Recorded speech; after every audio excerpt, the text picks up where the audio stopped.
Hi, this is Matthew Robert Payne. It's Prophecy for Luke, and Luke, you're well known to me, and it makes it a bit of a challenge to give a prophetic word to someone I know. This was suggested by a good friend of ours, and as a birthday present. So without further ado, I'll just let Jesus speak and see what he has to say. Jesus says, I've known you since you're a little boy. You are always good at sports, and you're a boy that enjoyed hide and seek and all the children's games. I've known you growing into an adult, growing up as a young man, to be a man that's sincere, to be a man that's emotional, to be a man that's not afraid of holding his beliefs close to his heart and wearing his heart on his sleeve. You're a man that enjoys the company of others, but especially the company of good friends. You're a person who's loyal. Loyalty is a big thing with you. You're in a position of loyalty with someone. You will just stand by them when things get bad, and you don't desert people when things get bad for them. I want to talk to you a little bit about your future. You're a man destined for big things. You've got dreams that are big. You're a dreamer. You often look at things the way things are being done, and you look at things and know that you could do it a better way and a simpler way. Or you look at complex situations and you see a simplicity that can apply to the complex situation. And I'm going to open doors for you to lead you into ministering for me in sometimes foreign lands, and I'm going to use you powerfully to minister the gospel, but in a practical, down-to-earth sort of way, ministering to people on the land, people with needs and things that they need, resources and help. I'm going to use you to set the prisoner free and set those who are captive free. You've got a mind that can be at rest. You can set your mind at rest. Your mind isn't one that runs all day long, though it can if you let it get away with itself, but you're quite able to rest and have peaceful times. I'm going to use that mind and use your abilities to further the places that I send you to do work. You're a practical, hands-on sort of person. Even though you're idealistic, you've got ideals. When it comes down to it, you're more of a hands-on person than an idealistic person. You like to see things done. While you dream big dreams, you're busy doing things right now with your life that's improving the lives of others. I want to speak to you about my love for you. I love you with an everlasting love. Don't ever doubt your salvation. Don't ever doubt that you're coming to spend eternity here with me in heaven. I love you with an enduring love, one that will endure forever. There's no sin too great that I can't forgive, and there's no sin too great in your life that can't be broken and cut off and done away with. Don't fear my love or my justice. According to the Word of God, don't fear for your salvation.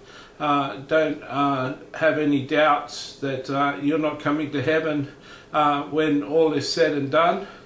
I've seen your future. I've seen the things you accomplish on earth. I've seen the leaders you've worked with, and yourself becoming a leader in certain organisations and doing certain things, and I've seen what you've accomplished, and looking back from the year 2050, you accomplished a lot in your life. I'm not saying your life is finished at 2050, I'm just saying from the standpoint of time, when I look back from those years, you've accomplished a lot in your life. You've accomplished your dreams, the things that you thought about as a man, as you are now, you've accomplished, you've set in motion things in your thoughts already for your future, and you've accomplished those things, and you've done well. I want you to always consider me in your decisions. Consider the people. Consider your neighbour as yourself, and love your neighbour as yourself. Consider your neighbour and consider me in all your decisions. Base your decisions on how that will impact other people and how it will impact me, because what you do to the least of my brethren, you do unto me. Always put your head first, always go head first, put your best foot forward, but don't be afraid of being embarrassed or being criticised or being mocked by people that don't understand. Always put the people first in your decisions. There's some decisions that you're having to make at the moment that are hard decisions to make, but just put the people first. Regulations and rules are there for certain reasons, but there's a way of bending rules, there's a way of staying within the rules, but exercising grace and love in situations where it goes beyond the measure and beyond the call. And so you know what I'm talking about here. So always consider the people, consider love, and consider what I do in every situation.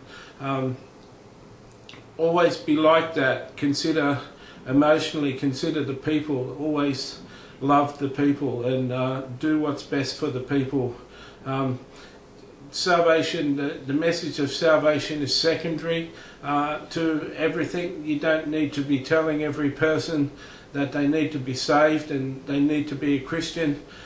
It's important just to be the light that you are and be the love that you are. It's important for me to dwell within you and be the light and the glory, for me to glorify myself in you, to have even the heathens ask you, what are you doing this for? Why are you so nice? Why are you so compassionate? Why do you do the things that you do? And then you've got an open door to share that you're a lover of Jesus and you've got to lay down life and you do these things for Him. Some people live a life that all they want to do is save other people, and some of these people come from religious mindsets where it's their own guilt that they want to push away, and so they want to save people and convince themselves that they're in the right faith. So some of their motivations are wrong. Always motivate to love, you know. I preached a whole ministry. I had people coming from all the countries surrounding Jerusalem, all the countries surrounding Israel. They're coming to my ministry to be healed. But on the day of Pentecost, there was only 120 believers in the upper room. And so where were all those thousands I'd healed? I'd healed thousands, and I've expressed my love, and they weren't converts. They were people that I'd just loved and healed and ministered to. So always put the people first. Consider me and consider the people. Wear your heart on your sleeve. Do that well, and consider the people in all the decisions that you make. When you go for jobs, and you go for an advancement, and you pick ministries to work with, always consider the people, consider what the people are going to be getting out of your work, and what the people are going to achieve, and how better the people are going to be because of what you do. Don't be conformed to the ways of men, and don't be restrained by the rules and regulations of men. Go in and make changes to regulations, and make changes to rules, and rewrite the formats and rewrite the manuals, and do things the way they should be done. I've made you a person that will bring about change in organisations, and bring about change in structures, and change in regulations, and change in rules. I've placed in you the sense of an innovator, someone who will innovate and do things differently, and do things in a new way, in a better way, in a way that's never been done before. And you've got that inherently right down to your bone. You've got that right down to your core. And so use that natural ability, that skill I've given you to see things in a new way. And once again, I repeatedly say, do it for the love of the people, do it for the well-being of the people, and you'll always be pleasing me. You don't have to do much to please me. You please me already just being who you are, just being the smile, just being the person you are pleases me greatly. So keep on being you. I hope you have a blessed birthday, and I hope this is a great encouragement to you. God bless.